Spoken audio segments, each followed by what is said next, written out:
저는 오늘 본문 말씀을 가지고 세월을 아끼라 라는 제목으로 말씀의 은혜를 나누고자 합니다. 인생의 시간, 세월이 우리가 생각하는 것보다 길지가 않습니다. 젊었을 때는 잘 모르지만은 나이가 들어가면 들수록 깨달을 수 있습니다.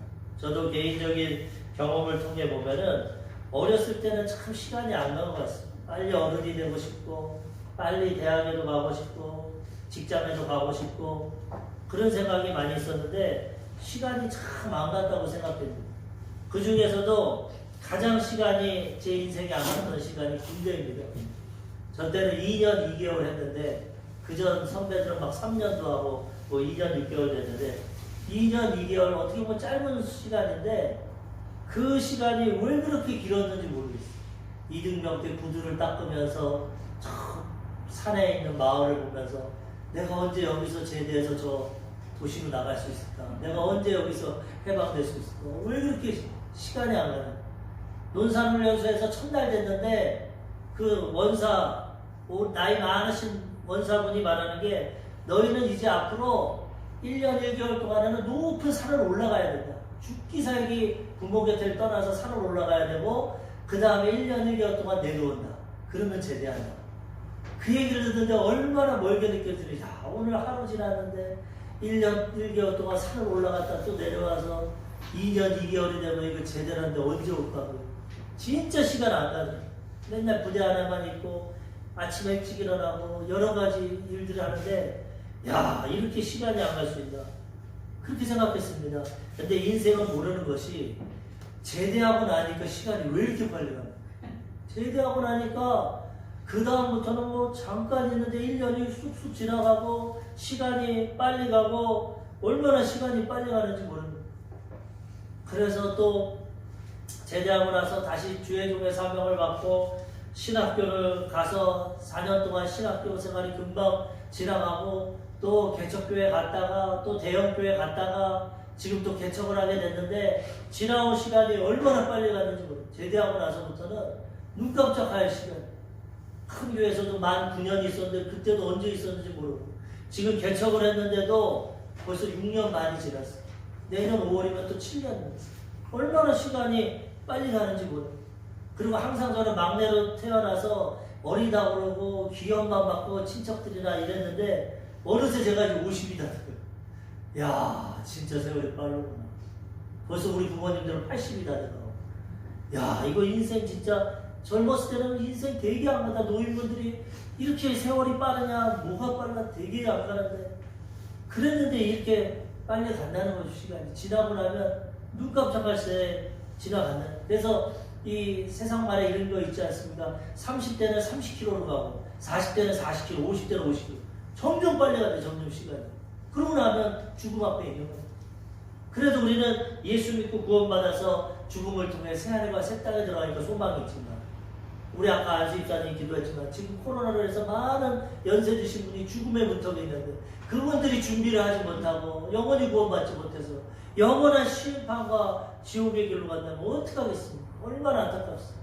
그래서 우리가 복음을 전하고 이 진리의 말씀을 전해야 되는데 우리는 이러한 것을 깨닫고 세월이 금방 지나가고 어느 순간 죽음 앞에서 어느 순간 하나님 앞에 선다는 것을 깨닫고 시간과 세월을 아끼고 균형 있게 살아가야 되는 것입니다.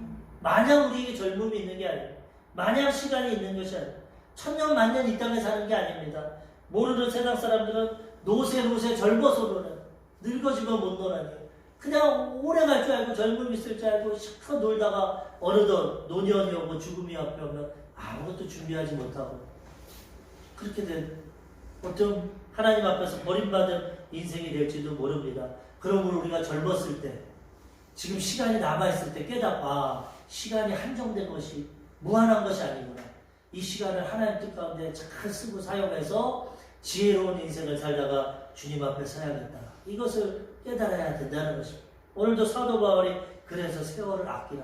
때가 악하다. 이렇게 권면하고 있는 것입니다. 우리보다 훨씬 오래 살았던 모세 120세를 살았습니다. 모세는.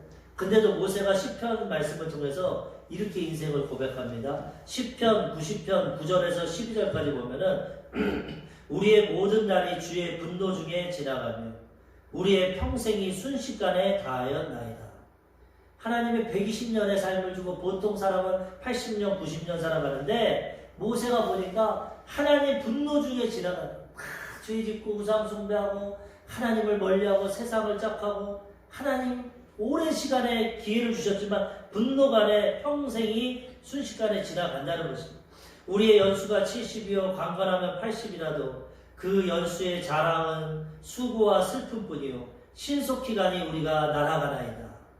강건하면 70이고 그 다음에 80인데 70년 80년 살아도 그 연수는 뭐냐? 수고와 슬픔뿐입니다. 땀 흘려 먹고 살고 생존경제 하고 여러 가지 고난과 역경 가운데 눈물 흘리고 그때 기쁨도 잠깐 있죠. 결혼하는 기쁨도 있고 자녀하는 기쁨도 있고 승진하는 기쁨, 뭐 돈 벌고 사업장 여러 기쁨도 있지만 그것보다는 슬픔과 고통이 더 크고 신속히 가니 날아가는 120세 된 모세가 돌아보니까 인생이 날아간다는 겁니다. 또 시편 90편 11절에서 12절 누가 주의 노여움의 능력을 알며 누가 주의 진노의 두려움을 알리까? 하나님 앞에 서면 우리 일평생 죄 가운데 하나님의 진노가 있고 심판이 있는데 예수님의 그 십자가 사역이 없으면 이거를 우리가 받게 되는데 이걸 누가 알겠냐는 거예요. 복음을 전해도 안 듣지 않습니까? 죽어봐야 알지. 내가 무슨 죄가 졌다고 그렇게 심판받겠냐. 죽으면 끝이지 뭐가 있겠냐. 모른다는 거예요. 그렇지만 예수 믿고 거듭난 사람들, 하나님을 만난 사람들이 이것을 알고 모세가 볼 때 하나님을 모르는 백성들, 하나님의 노여움을 알지 못하고 진노를 알지 못하고 저렇게 인생을 살아가니까 너무 안타깝다는 것입니다. 우리에게 우리나라의 예수함을 가르치사 지혜로운 마음을 얻게 하소서. 살아있을 때 왜 나를 계속 나는 잠시 잠깐의 인생이구나, 안개 같은 인생이구나, 꽃과 같이 떨어지고 시드는 인생이구나, 잠시 쓰면 죽음이 다가오고 주님 앞에 올 때 이것을 되살하게 하고 깨닫게 하시고 지혜로움을 마음을 가져서 구원받고 하나님의 때를 준비하게 해달라고 모세가 시편을 통해서 고백하고 있는 것입니다. 우리는 이 말씀을 통해 하나님의 지혜를 얻었기 때문에 우리도 깨달아야 됩니다. 우리 연수가 70이고 80이지만 신속히 지나간다. 어느 순간 지나갈지 모르니까 지혜로운 마음을 가지고 우리가 하나님 주신 이 시간과 세월을 잘 관리하고 하나님 뜻대로 살아가고 천국을 준비하고 하나님 앞에 쓸 것을 준비해서 지혜로운 마음을 가지고 세월을 아끼고 규모 있게 살아갈 때 후회 없는 인생길, 하나님 앞에 섰을 때도 후회 없고 또 칭찬받고 상급받는 인생길을 살아가게 되는 것입니다. 이걸 준비하지 못하면 야 내가 그 말 들었을 때 왜 못 깨달았을까? 왜 준비 못했을까? 지옥에는 후회받고 내가 이렇게 할 거, 예수 믿을 거, 내가 조금 더 깨어있을 거, 다 후회하는 것밖에 없어. 그렇지만 이것을 깨달았고 지혜롭게 규모 있게 산 사람은 진짜 말씀이 그대로 됐구나. 내가 진짜 하나님 앞에 서고 새하늘과 새 땅에 들어갔구나. 영원한 삶을 잘 준비했구나. 영원한 그 행복과 영생과 축복을 누리며 살아가게 되는 것입니다. 지혜로운 마음을 가지고 우리가 인생을 설계해야 되는 것입니다. 지금 유튜브나 요즘 TV를 보면은 100세 시대라고 노년을 준비하라고 많이 합니다. 100세 시대. 예전에는 짧게 인생을 살았는데 이제는 100세를 살아가니까 은퇴하고도 40년을 더 준비해요. 보통 55세에서 60이면 은퇴하는데 40년을 더 살아야 돼요. 그렇기 때문에 이거 미래를 준비하지 않으면 큰 낭패를 당한다고 많은 강연이 있더라고요. 그 유튜브나 이런 내용을 보면 1960년대에 우리 한국 대한민국의 수명이 남자는 51세 1960년대 51세 여자는 53세 원래는 3.7세에서 54세 한 3-4살 더 사는데 60년대만 해도 50밖에 못 살았어요. 그래서 한갑잔치 한 겁니다. 한갑잔치하고 엄청 야 감사합니다 우리 부모님 이렇게 건강하셔서.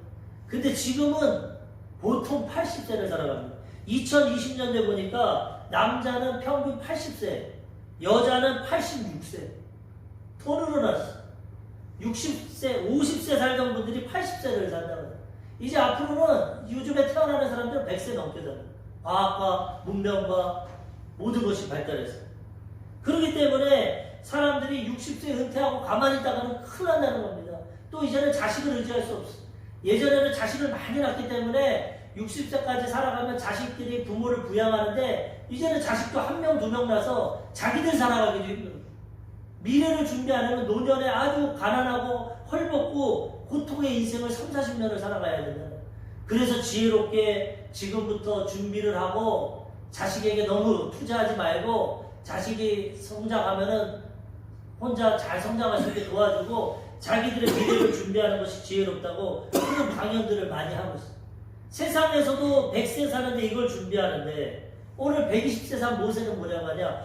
영혼을 준비해야 된다는 영혼. 우리는 100년 사는 것도 이렇게 준비해야지 낭패당하지 않고 노년을 행복하고 안락하게 살아갈 수 있는데 영원한 세계를 준비 못하면 어떻게 하겠어?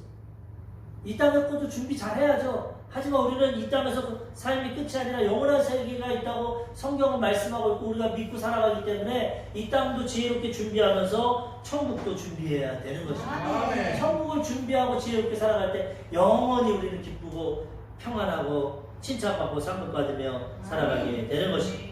이것을 깨달은 사도 바울도 오늘 말합니다. 에베소서 5장 16절 세월을 아끼라 때가 악하니라.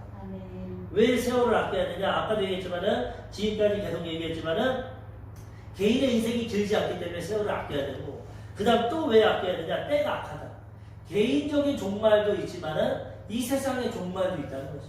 예수님이 하늘에 올라 들림 받으실 때 천사들이 말합니다. 갈릴리 사람들아 왜 하늘을 쳐다보느냐? 너희가 본 예수는 그대로 다시 오실 거야. 그리고 지금 2020년이 지났어. 주님 앞에 아까 안수입사님 읽었지만 하루가 1000년 같고 1000년이 하루 같다고 했어요. 그렇기 때문에 우리는 왜 2020년 동안 안 오셨냐 했지만 주님 앞에 이틀밖에 안 돼요. 언제 오실지 몰라요. 사실 이 세대적으로 역사적으로 보면은 그때와 실은 모르지만 대략 볼 때 거의 6000년이 되면 이 세상은 끝나는 겁니다. 하나님이 엿새 동안 세상을 창조하시고 일했지 안식일 쉬셨어요. 근데 이 우리 성경적으로 역사를 보면은 아담과 하와부터 지금까지 6000년입니다.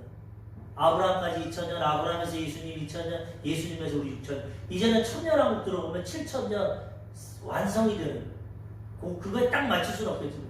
그렇기 때문에 그걸로 보면은 지금 6000년 다 지나고 천년왕국 가면 지금 20년은 언저리 타임이에요. 축구할 때 전후반 45분, 49분, 90분 지나도 어느 정도 시간 더 주는 걸 언저리 타임이라고. 지금 보면은 2000년 지나가서 6000년 지나가고 천년왕국까지 하면 거의 다 끝난 겁니다. 지금 하나님이 덤으로 주고 있는 거. 왜 덤으로 주냐? 아까 안수 집사님이 읽은 것처럼 너희에게 오래 참아서 한 영혼이라도 더 구원하려고. 지금 보면은 죽을 영혼들이 많기 때문에 조금이라도 하나님이 더 시간을 주는 거. 복음 듣고 회개하고 돌아와라. 어떻게 보면 지금 코로나도 이 고난과 역경을 통해서 회개하고 돌아오는 겁니다. 세상에서 평안하고 잘 먹고 잘 살면 주님 앞에 안 돌아옵니다. 사람은 문제가 있고 고난이 있고 죽음의 두려움이 있을 때 하나님 앞에 돌아오기 때문에 9.11 테러가 있으면 많은 미국인들이 회개하고 교회로 돌아왔다는 거예요. 야 인생 아무것도 아니구나. 무역센터가 하루아침에 무너지구나. 수만 명이 죽는구나. 회개하고 진짜 하나님 의지해야겠다. 많은 사람들이 돌아오고 교회가 부흥되고 회복됐다. 그래서 하나님은 어떻게 보면 전 세계에 이런 고난과 역경을 주셔서 인생은 아무것도 아니다. 바이러스 하나에도 다 죽어간다. 넘어간다. 해결책이 없다. 하나님께 돌아오라고 지금 어쩌면 메시지를 주고 있는지 모릅니다. 그래서 우리는 때가 악하고 하나님의 때가 올 때가 됐다는 걸 분별하고 내 개인적인 미래도 죽음도 준비해야 되지만 이 세상의 종말이 오기 전에 준비하고 깨어있고 세월을 아끼고 하나님 뜻대로 살아가야 된다는 것입니다. 예수님이 마지막 때 이렇게 말했습니다. 마태복음 24장 7절 민족이 민족을 나라가 나라를 대적하여 일어나겠고 곳곳에 기근과 지진이 있으리니 이 모든 것은 재난의 시작이니라. 마태복음 24장 14절 이 천국복음이 모든 민족에게 증언되기 위하여 온 세상에 전파되리니 그제야 끝이 오리라. 말세의 징조가 난리와 난리의 소문이 난다. 여러 가지 이상한 일들이 나타나고 민족과 민족과 나라와 나라가 대적을 한다. 지금은 약간 2차 대전 이후로 평화시대지만 지금 미래를 보면 중국과 미국이 지금 경쟁하고 일어납니다. 러시아도 지금 곳곳에서 분쟁을 일으킵니다. 일본과도 열도 가지고 싸움을 하고 우크라이나도 그렇고 시리아 같은 데도 내전이 있고 이스라엘과 곳곳에 전쟁이 있고 성경 계시록에 보면은 동방의 군대 2억 군대가 유브라데 강을 넘어서 서방의 군대와 격돌하는데 그게 바로 동방의 군대 2억 명의 군사는 중국밖에 없습니다. 중국의 군대와 이 유럽 그 군대와 싸우고 그렇게 지금의 전쟁이고 주님 모시는 거예요. 지금 많이 막 중국이 얼마나 부상을 했습니까? 이제 미국은 두려워하지도 않습니다. 언제 둘이 전쟁이 날지 모든 것을 보면은 전쟁에 어려움이 있고 그 다음 처처의 기근과 지진과 지구온난화를 통해서 얼마 전에 하와이에 막 눈이 엄청 오고 또 모스크바에 막 반팔을 입고 막 지구가 비정상적으로 온도가 몇 도만 오르면 지구는 망한다는 거죠. 처처의 기근과 지진과 홍수와 재난과 이런 것이 다 보이고 있어요. 근데 가장 특징은 뭐냐? 천국 복음이 모든 민족에게 증언되면 끝난다는 거죠. 근데 예수 그리스도의 복음이 지금 안 들어가는 나라가 없어요. 방송을 통해 유튜브를 통해 다 들어가고 있어요. 이 성경을 번역하는 학자들이 수십만의 인종과 민족이 있는데 2025년도가 되면 성경이 다 번역됩니다. 번역 안 된 문자가 없어요. 문자로 된 나라는 다 번역. 그러면 그거 읽으면 복음이 다 지나요.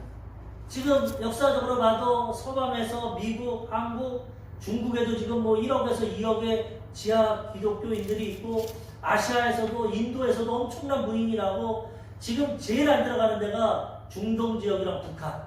그래서 북한이 땅끝이라고 해요. 북한은 복음이 들어갔었지만 70년 동안 지금 막혀서 못 들어요. 기독교를 제일 막혀하는 나라가 북한입니다. 지금 북한과 중동에도 지금 BTS를 통해서 K-문화를 통해서 얼마나 한국에 복음이 들어가는지 중동까지 들어가고 이스라엘 가면 이제 끝나는 것이 주님. 지금 거의 다 됐어요. 북한만 열리고 마지막으로 이삭 죽기 복음 들어가면 이제 주님 오시는 겁니다. 때가 악하고 세월을 아껴야 될 때가 된 겁니다. 좀 더 젊었으니까 즐기고 좀 더 성공하고 출세하고 돈 벌고 그 다음에 나이 들어서 교회 다니고 천국 가면 그럴 때가 아니고 지금 언제 오실지 몰라요. 그렇기 때문에 세월을 아끼고 지혜롭게 우리는 살아가야 되는 것입니다. 첫 번째로 우리가 세월을 아끼려면 어떻게 해야 됩니까? 지혜 있는 자가 되어야 합니다. 지혜가 있어요. 분별력이. 지혜가 없으면 모릅니다. 내일 무슨 일이 일어날지 몰라요. 오늘 어떤 일이 일어날지 몰라요. 분별력이 없어요. 지혜가 있으면 판단을 합니다. 오늘 이러니까 이렇게. 날씨 정보를 들으니까 오늘 춥겠구나. 눈이 오겠구나. 분별력을 갖습니다. 지혜가 있어요. 그래서 우리는 하나님 앞에 지혜를 구하고 분별력을 가져야 되는 것입니다. 오늘도 사도 바울이 때를 아껴라 그런 거 하면서 뭐라고 합니까? 에베소서 5장 15절에 보니까 그런즉 너희가 어떻게 행할지를 자세히 주의하여 지혜 없는 자같이 하지 말고 오직 지혜 있는 자같이 하여 세월을 아끼라. 때가 악하니라. 때가 악하고 세월이 아껴야 되니까 분별력을 가지고 지혜를 가져야 된다는 거예요. 지혜를 가지고 하나님 때가 됐구나. 내 인생의 때가 됐구나. 내가 부르심 받겠구나.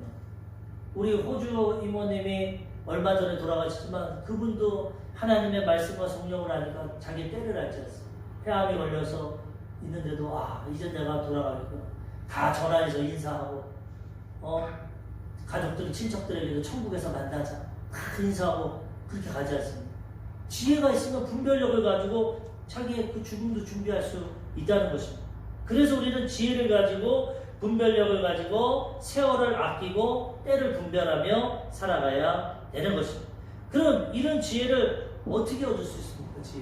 지혜라는 것은 아주 분별력이 있고 문제를 해결하는 방법인데 지혜는 태어날 때부터 얻습니다. 사람들 보면 지혜 있는 사람이 있고 지혜 없는 사람이 있고 이거 어쩔 수 없어요. 하나님이 그 사람 분량대로 다 줍니다. 자식도 낳아보면 지혜로운 자 하나 가르쳐주면 10개 하는 애가 있고 하나 가르쳐주면 하나 잘 모르는 애가 있어요. 이건 어쩔 수 없어요. 하나님 주신 거. 근데 그 다음으로 또 지혜 얻을 수 있는 방법은 예수 믿고 거듭나면 지혜를 얻게 됩니다. 아멘. 하나님이 지혜를 주십니다. 예수를 믿으면 영적으로 깨어나게 되고 하나님의 지혜롭게 돼서 분별력을 갖게 된다는 것입니다. 아멘. 잠언서 9장 10절 여호와를 경외하는 것이 지혜의 근본이요 거룩하신 자를 아는 것이 명철이니라. 하나님을 알고 하나님을 알면 지혜와 명철을 갖고 분별력을 가지고 살아가게 된다는 거예요. 마지막 때가 됐구나. 주님 오시겠구나. 내가 주님 부르심 받겠구나. 다 분별하고 때를 아끼고 하나님 뜻대로 살아가게 된다는 거죠. 예수 믿으면 하나님의 지혜가 임합니다. 하나님을 알게 됩니다. 두 번째로 그 다음에 하나님 앞에 기도하면 또 하나님이 지혜를 주십니다. 야고보서 1장 5절 너희 중에 누구든지 지혜가 부족하거든 모든 사람에게 후히 주시고 꾸짖지 아니하시는 하나님께 구하라. 그리하면 주시리라. 예수 믿을 때 지혜가 임하고, 그런데도 우리는 무한한 지혜가 필요합니다. 왜? 이 세상에 문제가 얼마나 많습니까? 건강의 문제, 사업의 문제, 직장, 인간관계, 돈 번, 목회도 마찬가지고 모든 문제가 산더미 같은데 지혜가 있으면 다 해결할 수 있어요. 예수 믿어서 근본적인 지혜를 얻지만 그것만 갖고는 안 됩니다. 하나님께 구해서 하나님의 지혜를 가지고 살아갈 때 어떤 문제, 어려움이 와도 다 해결하고 살아갈 수 있다는 것입니다. 지혜 가운데 모든 문제 해결책이 있기 때문에 우리는 지혜를 사모해야 되고, 하나님께 구해서 날마다 지혜를 얻어서 우리 인생에 다가오는 문제와 고난과 역경을 지혜롭게 해결하고 이기며 살아가야 되는 것입니다. 지혜를 가지면 생명도 얻게 됩니다. 잠언서 3장 18절. 지혜는 그 얻는 자에게 생명나무라. 지혜를 가진 자는 복되도다. 지혜를 알면 하나님을 알고 미래를 알고 천국을 알고 우리가 생명을 얻게 돼요. 아담과 하와는 선악과를 먹어서 쫓겨났지만 선악과 옆에는 원래 생명나무가 있어요. 죄 지은 채로 영원히 살면 안 됐기 때문에 하나님 생명나무 못 먹겠지만, 예수 믿고, 사실 생명나무는 예수님을 예표하는데, 예수 믿고 영생 얻으면 예수님이 생명나무가 되고 우리가 영원한 생명과 구원을 얻게 되는 것입니다. 예수 믿을 때 이 지혜를 주고 우리가 이 지혜를 가지고 영생을 준비하며 살아가게 된다는 것입니다. 하나님도 지혜를 가지고 모든 일을 행하십니다. 우리가 그 하나님의 지혜를 얻어야 됩니다. 잠언서 3장 19절. 여호와께서는 지혜로 땅에 터를 놓으셨으며 명철로 하늘을 견고히 세우셨고. 하나님도 지혜를 가지고 우주 만물을 창조하시고 다스리고 계십니다. 우리도 그 지혜를 가지고 우리 인생을 다스리며 살아가야 되는 것입니다. 잠언서 4장 7절. 지혜가 제일이니 지혜를 얻으라. 내가 얻은 모든 것을 가지고 명철을 얻을 것이니라. 지혜를 가지고 분별력, 명철을 얻게 되고 모든 것을 가집니다. 은보다 귀하고 진주보다 귀하고, 지혜가 있으면 부귀가 오고 건강이 오고 인간관계가 회복되고 모든 문제를 해결할 수 있다는 것입니다. 우리는 지혜를 가지고 살아가야 됩니다. 잠언서 8장 30절. 내가 그 곁에 있어서 창조자가 되어 날마다 그의 기뻐하신 바가 되었으며 항상 그 앞에서 즐거워하였으며. 이 잠언서 8장 지혜에 대해서 말하는데, 지혜가 의인법을 써서 내가 창조자가 되었다 이렇게 말하고, 내가 날마다 하나님의 기뻐하신 바가 되어서 그 앞에서 즐거웠고, 하나님 창조시에 지혜가 함께해서 창조했다는 거죠. 근데 이 지혜는 바로 예수 그리스도입니다. 예수님이 지혜의 근본이죠. 예수님이 창조자가 돼서 하나님과 함께 말씀과 성령으로 이 세상을 창조했어요. 그래서 우리도 이 지혜를 얻으면 우리 인생을 지혜롭게 사용하고 세월을 아끼고 하나님 앞에 합당히 살아가고 하나님의 주신 은혜와 축복을 다 누리며 살아가게 되는 것입니다. 아멘. 그래서 우리는 날마다 지혜를 가지고 지혜를 구하고 성령 충만함 받고 지혜로운 마음 가지고 인생을 잘 경영하고 세월을 아끼고 준비하며 살아가야 되는 것입니다. 지혜하면 가장 위대한 사람이 솔로몬입니다. 하나님께 지혜 받은 사람. 근데 이게 성경 이야기로 끝나는 것이 아니라 솔로몬같이 지혜를 받은 분이 있어요. 옛날 간증이긴 한데 제가 옛날에도 90년대 이 간증 듣고 참 은혜를 받았어요. 원종수 권사님이라는 분인데 남자분입니다.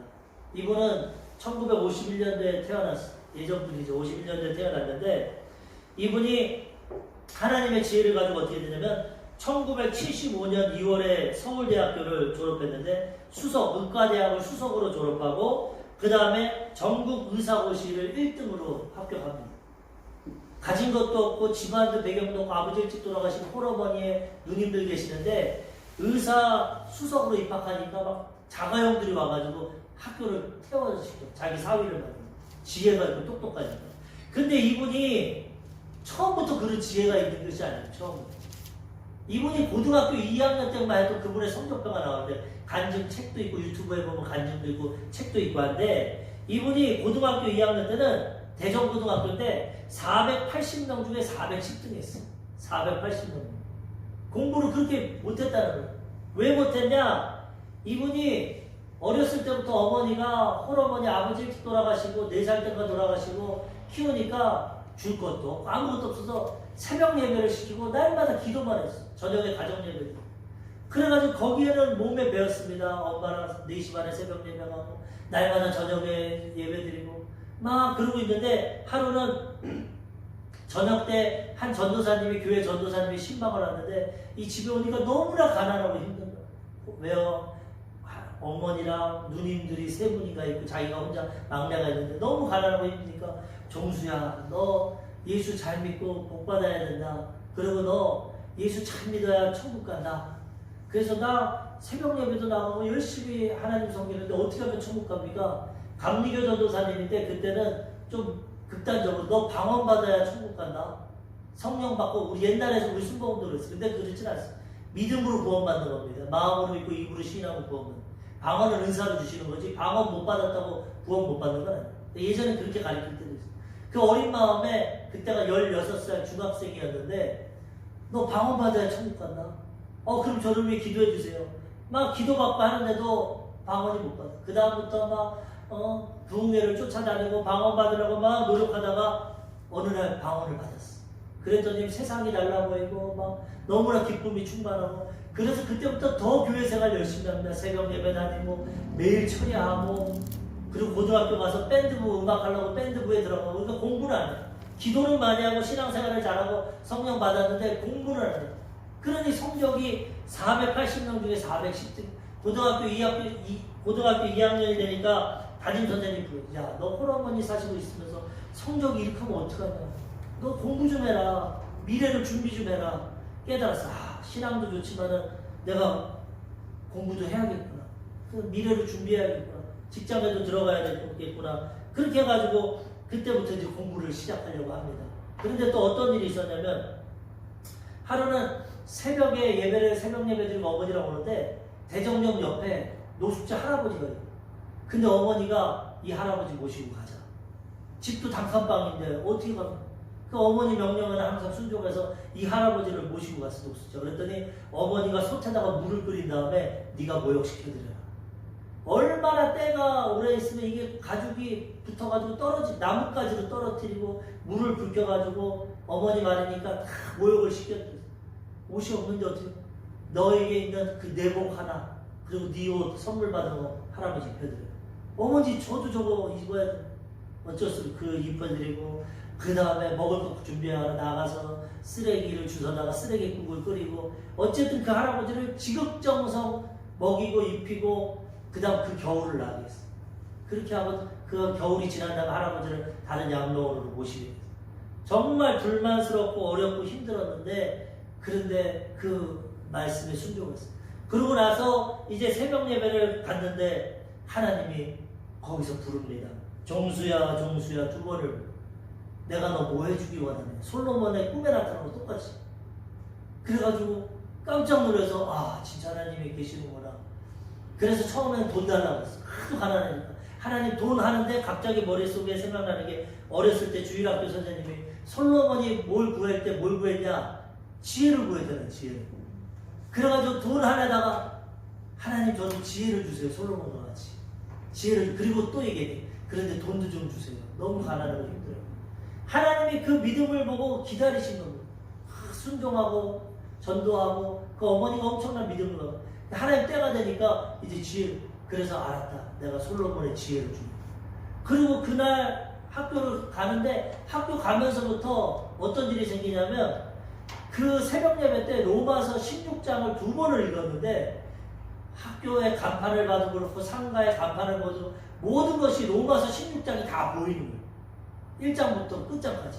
그게 다 암기가 돼서 눈에 훤히 이게 이상한가 내가 못 먹어서 그런가 눈을 비벼도 성경이 다 보이는 거예요. 이상하다. 그때부터 하나님 지혜가 임해서 그 다음부터는 책을 2번만 읽으면 다 외우는 거예요. 교과서를 다 외워요.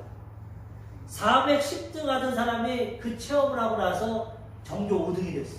왜 1등을 못했냐? 수학은 아무리 책을 읽어도 답이 없어. 수학책에는. 수학은 40점입니다. 나머지는 다 100점이야. 물리 80점. 물리도 계산을 해야 되는데 답이 없어. 물리와 수학 빼고는 다 100점. 왜? 책이 넘겨가는. 읽기만 하면은 머릿속에 다 떠여서 책을 넘기면 다 보인다는 거야.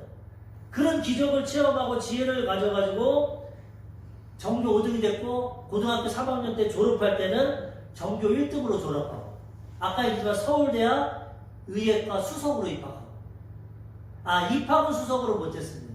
입학은 수석으로 못했는데 졸업할 때 수석으로 졸업하고 그 다음에 의사고시 1등하고 초자연적인 지혜를 주셔가지고 읽기만 하면 다 암기가 돼요. 그 다음부터 미국으로 넘어가서 암 전문의가 되고 박사가 되고 하나님께 쓰임 받는데 지금은 71세가 됐습니다. 71세. 이제 나이가 많이 드셨죠. 세월이 지나.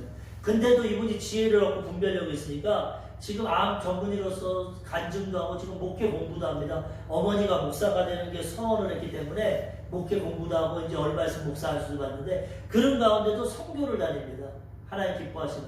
태국에도 다니고 방글라데시 그다음 페루 아마존까지 들어가서 원주민들 선교하고 지혜가 있으니까 하나님 주신 재능을 가지고 부귀영화만 누리며 사는 것이 아니라 이 온 오직 가난하고 병들고 소외된 자들 가서 복음 전하고 영혼을 구하고 이제는 중국도 들어가고 앞으로 북한도 들어가려고 계획하고 있어요. 71세 이제 얼마 안 남았는데도 때를 아끼고 자기 주신 지혜를 가지고 하나님께 끝까지 준비하고 쓰임받게 된다는 것입니다.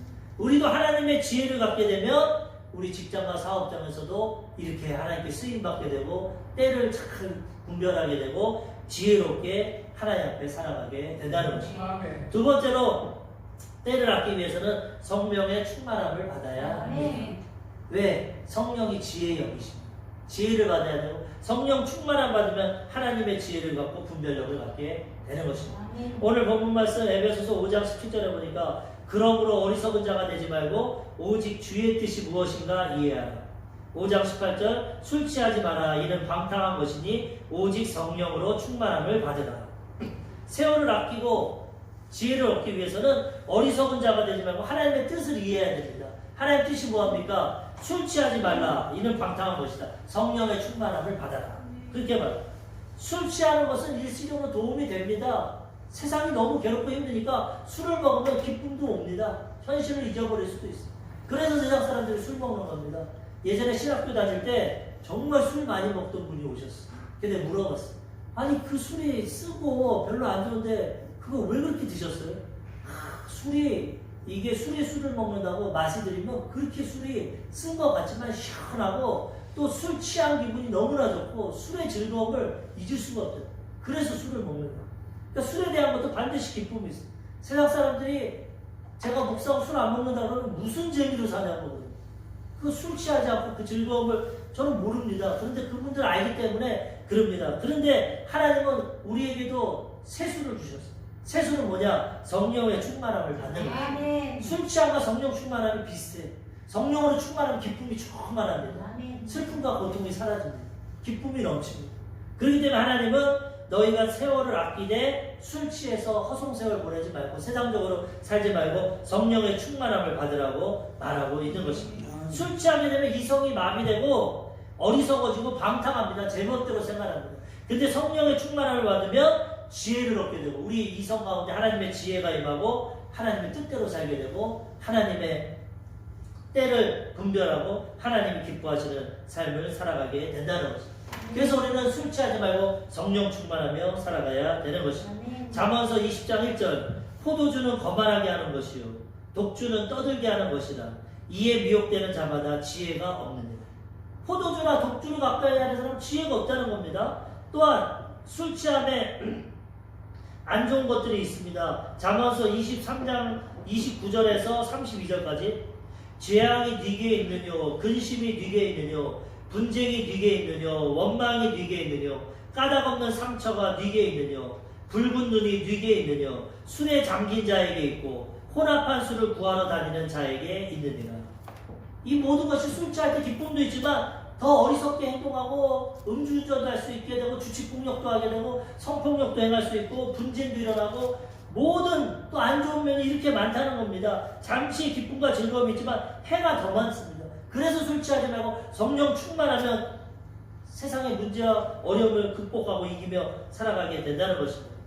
여기에 술 취하지 말라고 했더니 술을 먹어도 취하지 않으면 되겠구나 이렇게 생각하는데 또 잠언서 23장 31절에는 포도주는 붉고 잔에서 번쩍이며 순하게 내려가나니 너는 그것을 보지도 말지어다. 취하지 않은 것뿐만 아니라 잠언에는 보지도 말라고 했어요. 그 다음에 그것이 마침내 뱀같이 물 것이요 독사같이 쏠 것입니다. 처음에는 좋고 기쁘지만은 뱀같이 독사같이 마귀의 역사가 나타나는 술 먹으면 그렇게 해가 오기 때문에 술 취하지 말고 도리어 성령에 충만하면 술 안 먹고도 살아갈 수 있다는 거죠. 물론 회사 일과 대인관계 가운데 남자분들 어쩔 수 없이 술 먹을 수도 있어요. 그렇지만 하나님께 귀해서 기도하고 술 안 먹고도 할 수 있게 해주세요. 하나님께 지혜를 구하면 하나님이 도와주시는 거예요. 술 찰로만 먹는 건 아니죠. 어쩔 수 없어요. 그러니까 하나님께 구해야죠. 어쩔 수 없습니다. 하나님의 도우심을 받으면 할 수 있는데 어쨌든 우리는 술 취하지 말고 성령의 충만함을 받으면 지혜를 얻고 때를 아끼고 하나님 뜻대로 살아가게 되는 것입니다. 잠언서 23장 35절에 보면 내가 스스로 말하기를 사람이 나를 때려도 나는 아프지 아니하고 나를 상하게 하여도 내게 감각이 없도다. 내가 언제 깰까 다시 술을 찾겠다 하리라. 술 먹으면 감각이 마음이 되니까 슬픔을 잊어버리죠. 이런 것 때문에 조 목사님 예전에 부산에 보니까 미군이 술 취해가지고 이 군인 철조망을 막 흔들더라고요. 감각이 없으니까 손에서 피가 철철 나는데도 막 술 이거를 막 철조망을 막고 자기가 어린 나이에 야, 술 먹으면 안 되겠구나. 저렇게 피가 철철 나는데도 모르고 막 그렇게 한다는 감각이 없어져요. 우리를 무감각하게 해서 죄 가운데 고통 가운데 빠지게 하는 게 마귀고 성령 충만하면 우리 이성보다는 성령의 지혜를 주셔서 하나님의 복을 누리고 하나님 뜻대로 살아가게 주신다는 거예요. 그래서 성령의 충만함을 받아야 됩니다. 이사야 11장 2절 그의 위에 여호와의 영 곧 지혜와 총명의 영이요 모략과 재능의 영이요 지식과 야매를 경외하는 영이 강림하시느니 성령 충만함 받으면 지혜와 총명의 영이 임하게 되는 것입니다. 분별력을 갖게 됩니다. 신명기 34장 9절 모세가 눈의 아들 여호수아에게 안수하였으므로 그에게 지혜의 영이 충만하니 이스라엘 자손이 여호와께서 모세에게 명령하신 대로 여호수아의 말을 순종하였더라. 지혜의 영 성령이 임하니까 하나님의 그 리더십을 주고 능력을 줘서 백성들이 순종하고 그들을 가나안 땅에 들어가게 하는 것입니다. 하나님의 지혜가 필요하고 성령 충만함 받으면 우리가 세상을 분별하고 지혜를 가지고 살아가게 된다는 것입니다. 마지막 세 번째로 찬송과 감사와 순종의 삶을 살아야 합니다. 지혜를 얻고 성령 충만함 받고 하나님 기뻐하시는 삶을 살아가야 되는 것입니다. 에베소서 5장 19절에서 21절 시와 찬송과 신령한 노래들로 서로 화답하며 너희의 마음으로 주께 노래하며 찬송하며 범사에 우리 주 예수 그리스도의 이름으로 항상 아버지 하나님께 감사하며 그리스도를 경외함으로 피차 복종하라. 세 가지 서로 찬양하고 오늘 우리 찬양한 것처럼 화답하고 찬양하고 찬양을 너무나 기뻐하십니다. 범사에 감사하고 하나님. 아까 우리 재현이 기도하는데 그저 감사. 이렇게 오게 하신 것도 감사하고 차 운전해서 오는데 사고 안 나게 한 것도 감사하고 다 감사. 범사에 감사하고 그 다음에 피차 존경하고 서로 그 다음에 피차 복종하고 서로 배려하고 하나가 그렇게 하라고 말씀합니다. 찬송은 하나님이 너무 기뻐하시는 겁니다. 이사야 43장 21절 이 백성은 내가 나를 위하여 지었나니 나를 찬송하게 하려 함이라. 하나님 우리 지으신 이유가 뭐냐? 찬송하게 하려. 그 다음에 시편 22편 3절 이스라엘의 찬송 중에 계시는 주여 주는 거룩하십니다. 찬양하면은 하나님이 함께 하십니다. 사울왕이 왕으로 될 때 기름 부심 받고 성령의 영이 임했는데 교만하고 불순종하고 하니까 성령이 떠나고 악령이 임했습니다. 그때 다 성령 충만한 다윗이 찬양하니까 악령이 떠나갑니다. 사무엘상 16장 23절 하나님께서 부르시는 악령이 사울에게 이를 때 다윗이 수금을 들고 와서 손으로 탄즉 사울이 상쾌하여 낫고 악령이 그에게서 떠나니라. 우리가 찬양하면 악령은 떠나가고 성령이 임하게 되는 것입니다. 귀신 쫓을 때도 보혈 찬양하면 귀신이 떠나갑니다. 찬양 가운데 항상 감사 찬양 가운데 세월을 아끼고 살아가야 되는 것입니다. 그 다음에 감사의 삶을 살아가는데 시편 50편 23절 감사로 제사를 드리는 자가 나를 영화롭게 하나니 그의 행위를 옳게 하는 자에게 내가 하나님의 구원을 보이리라. 감사로 제사를 드릴 때 하나님이 영화로움을 받게 되는 거죠. 별거 아닌 것 같지만 하나님 감사해요. 고맙습니다. 그럴 때 하나님이 영광을 받아 주십니다.